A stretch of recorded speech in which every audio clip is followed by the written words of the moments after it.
Dans l'optique d'une Côte d'Ivoire à restaurer, à rassembler, à rebâtir pour la réconcilier avec sa constitution, les objectifs à l'Alliance ivoirienne pour la République et la démocratie n'ont pas changé. Ils restent les mêmes. À savoir, restaurer la démocratie pour servir un peuple libre et souverain afin de construire ensemble une Afrique digne, ambitieuse et solidaire. Les moyens et les méthodes n'ont pas changé non plus. Il s'agit de nous appuyer tous sur les valeurs républicaines pour une mobilisation citoyenne, pacifique et libre. En cette semaine du 26 janvier au 1er février 2015, l'AIRD voudrait placer l'engagement citoyen sous le signe de la résistance.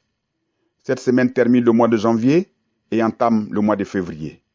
Or, janvier, c'est le mois de l'amour du prochain et du souhait du bonheur de l'autre, avec tous les vœux que nous formulons par le refrain « Bonne et heureuse année ».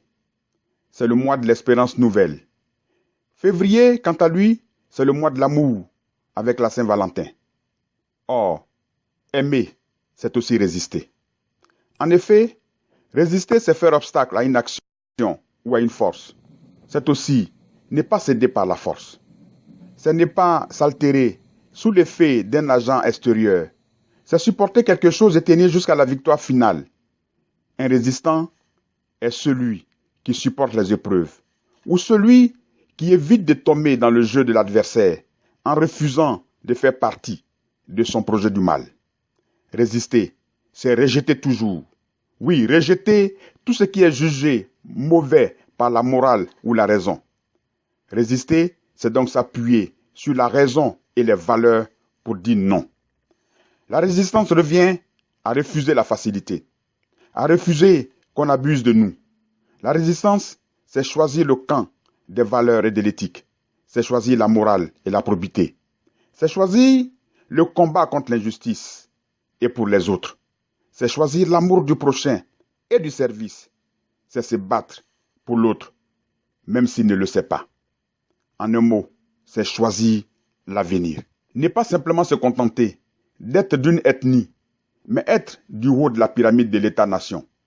Ne pas inoculer le virus de l'ivoirité, s'en servir pour troubler la cohésion sociale et venir ensuite l'agiter encore dans le sens inverse, aux seules fins de plaire à ceux qu'on vilipendait hier et qui sont aujourd'hui au pouvoir.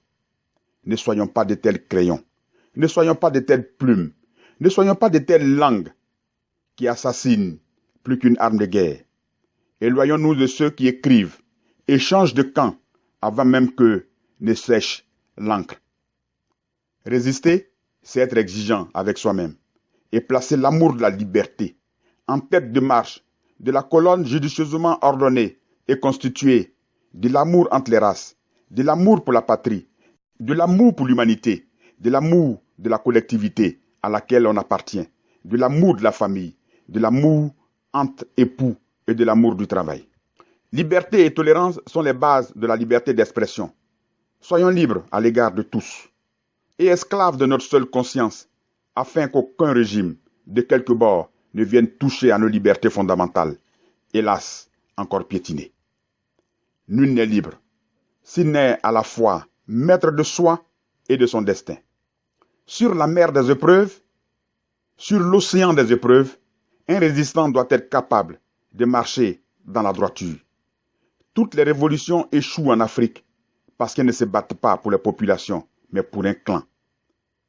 La plupart du temps, elles dépouillent d'abord les populations, ces révolutions. Condamnons les emprisonnements de nos frères et sœurs, détenus sans jugement à la Maka et à travers le pays. Mais ayons de la compassion pour ceux qui sont aussi prisonniers sans le savoir, c'est-à-dire ceux qui sont prisonniers de leur propre haine, car certains sont des prisonniers à vie. Dans le combat pour la démocratie, transformons nos adversaires politiques en partenaires de la démocratie, comme nous avons décidé de l'être. Redoublons de preuves de vérité, si la soif de pouvoir redouble de mensonges. Redoublons d'amour, si la haine redouble d'ardeur. Car résister, c'est aussi aimer pour rallier. Redoublons de silence, si la jalousie redouble de venin, car le silence permet d'être entendu. Redoublons de pardon, si le bourreau redouble d'inconscience, car il a besoin que par notre attitude, nous puissions venir effacer sa honte et l'intégrer. Soyons solidaires dans le malheur pour être une digue contre la solidarité dans le mal. Fortifions-nous de l'esprit de paix si la violence se fait persistante, sans jamais renoncer au combat par le porte-à-porte. Et par-dessus tout, oui, par-dessus tout, mobilisons-nous et résistons.